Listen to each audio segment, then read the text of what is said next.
Hey everybody, welcome to another edition of A Chapter a Day Keeps the Doctor Away. My name is Alan, otherwise known as Hisui, and I'm from ReverseThieves.com as well as the Speakeasy Podcast. And this time, I'm looking at the 7 Deadly Sins, Chapter 68, Overwhelming Difference in Power. And Hauser and Gulia, they have decided that, basically they're breaking ranks with the Holy Knights and they're going to defend Diane for each for their own reasons. And, their comrades are like, look, this is a tense moment, but if you come back, everything's forgiven. And Halbrand's like, don't you want to know what happened to your dad? Because I know. And she's like, I pretty much already know. And you're trying to kill my brother, so I'm going to defend the person who actually cared about my brother and try to protect him, as opposed to the guy who tried to kill my brother as part of really sketchy propaganda and probably kill my dad as well. And they're all like, no, come on, really, come back, come on. Water, bridge, under it. And I like how they're really trying to recruit back Gilead, but like Hauser, they're like, I guess you can come back too. I mean, we're really going to hard sell her, but, same offer to you, I suppose.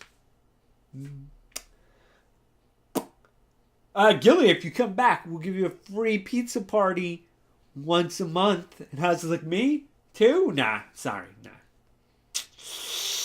I mean, if you come back, total pardon, water on the bridge. But, you're not pizza party worthy. Just the pardon. No pizza party. Yeah. I mean, but really, Gilead, pizza party if you come back. Once a month. We might have killed your dad. We understand why he might be bad. That's why we're also throwing in the pizza party.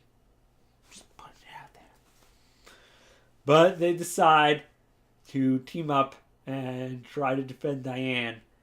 And they pretty much assess their odds as Jack and Squat. But hey, in for a penny, in for a pound. So, generally Hauser makes his tornado and makes it super tight as he can get it. And it basically just seems to trap everybody, but it's not really super hurting anybody that it needs to. Although Jericho is kind of like, hey, I'm kind of on your guy's side. And Gilead's like, sorry, bounce away. And man, I think that's going to come to bite her on the ass later on. I mean, there's really at this point no way out of it. And I think Jericho might have attacked him even if they let her out of it. But I got a feeling Jericho's going to hold the grudge over this one. And so you see all these bombs just blowing up and, seems to be pretty damn effective. Once again, I don't think Jericho's going to be smiling at the end of this. But, Dreyfus was just like, yeah, this basically is only going to last as long as you can keep me up in the air, because you're not actually hurting me. And eventually you're going to run out of steam, and then I'm going to kick both your asses. But, yeah, I mean, it's an impressive display of, making the super narrow tornado and then just blowing up bombs and then basically having them ricochet in there. But yeah, Halbrand and Dreyfus, I can't see them being taken out by this. They are totally going to be like, yeah, it was okay, combo attack. Definitely would have worked against, some grunt troops. But we had the real, if we were salty bad characters, you go all in, That was nice, but not nice enough to defeat us. So, yeah, generally, that's just too quick for them to basically get rid of those guys. I'm just curious. I really feel like they cannot win. They can't even win enough to just basically run. Maybe? Part of me says all they have to do is last long enough for Grouther to get here.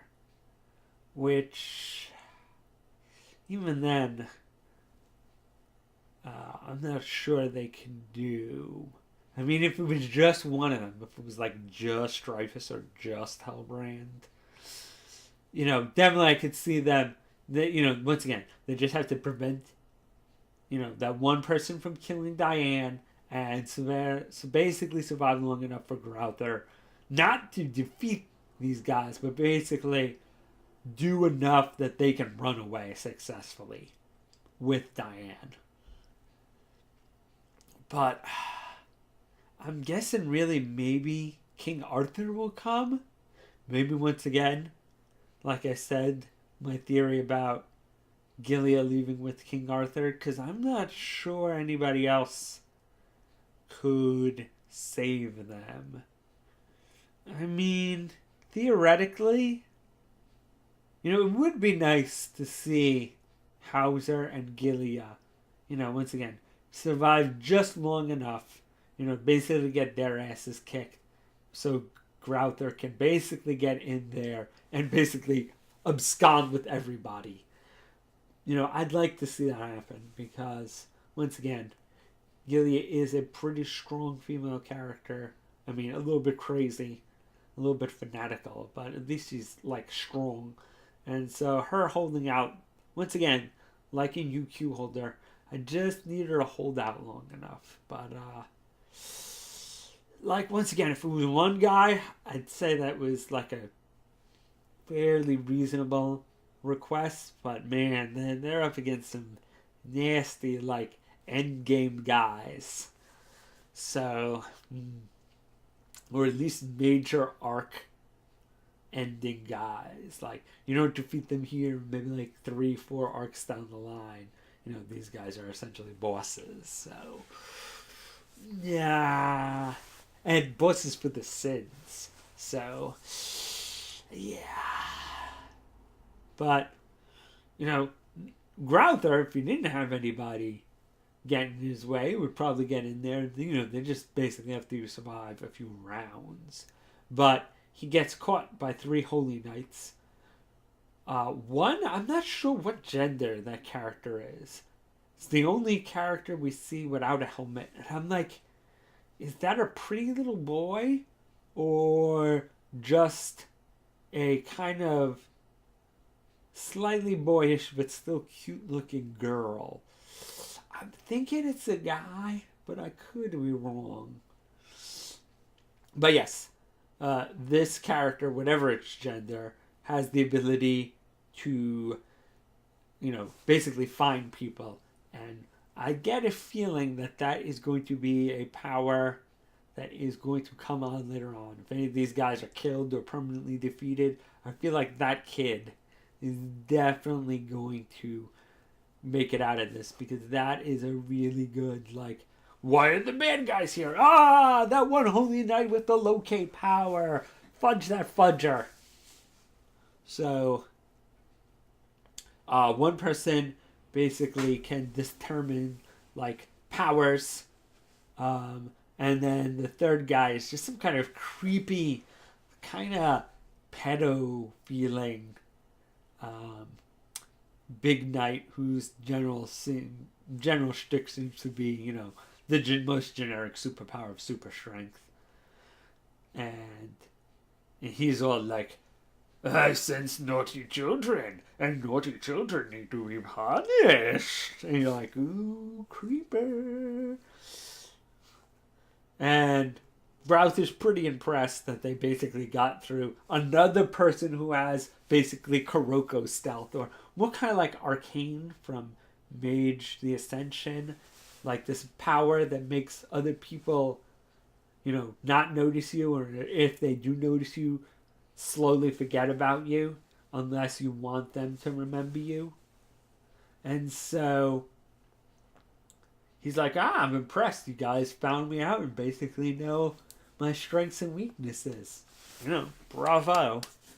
And just as he's about to fight these guys, he's like, hey. Like, we gotta fight. I got that. But let's, not go where civilians are. Civilians are already getting hurt in our fight. Let's go. And they're all like, we got ordered by the chief Holy Knight to do this. So it doesn't matter how many civilians get hurt. All we gotta do is take you down. And you're going downtown with Judy Brown. And so, all of a sudden, one person in the crowd just bitch slaps one of them and is like, whoa, you guys are holy knights. But, anybody who's, loyal to the king and a real holy knight would not be endangering civilians, no matter what orders they were given. So, you're gonna stop this right here, right now. And we find out that it is our old friend from the Holy Knight, Slater, as he puts up his mask. So now we see what he looks like. And he's like, all right, you three, I'm going to stop this shit. Me, I'm going to take out Grouther. And you guys can, watch on the sideline and maybe, give me a drink. Because I'm going to be thirsty after this. And so Grouther is clashing with this guy, who once again seems kind of anti-hero-y. Definitely not a white knight guy, but, he's got his heart in the right place. He's just, definitely a man of less than dubious methods, but not, victory at any cost. Like, once again, when he was like, hey, if the Sins are going to take out this monster, who cares? We all go home safe. These guys go off. We can fight them another day. But as long as this monster gets taken out, no more innocent civilians get killed. I don't care. Let's just call it a day, right? And so, and once again, him protecting civilians. He does not seem like the kind of guy who would, be like honor over everything. But he does seem to be on the side of good. And so, once again, I feel like Slater's definitely not going to be a guy. Grouther is just like, Grouther punch! And he goes, whoa! Slater is blasting off again! I mean, they've built up this guy. He's definitely left an impression. He definitely knows what he's doing. He's definitely going to be giving Grouther a run for his money. But I'm really excited to see what Grouther can do. I mean, we've seen he has the ability to manipulate people. And he kind of has, this arcane. But I am really curious to see how he fights. Because I feel like he's got to have, some actual combat skill. And him having a bow definitely makes him a Kate favorite type of character. So, curious to see how this fight's going to go down.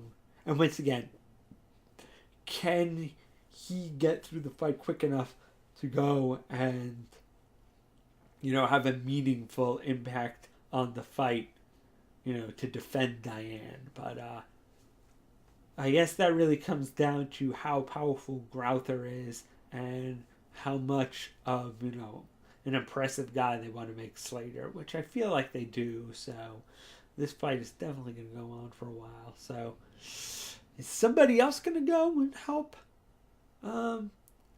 Hauser and Gilia? I don't know. Like I said, really, Arthur's got his hands full. The rest of the Sins definitely got to get to Elizabeth first before they can help anybody. And, everybody else kind of has their hands full. So I'm curious to see how everything's going to go down. But we shall see next week. But until then, see you guys next time.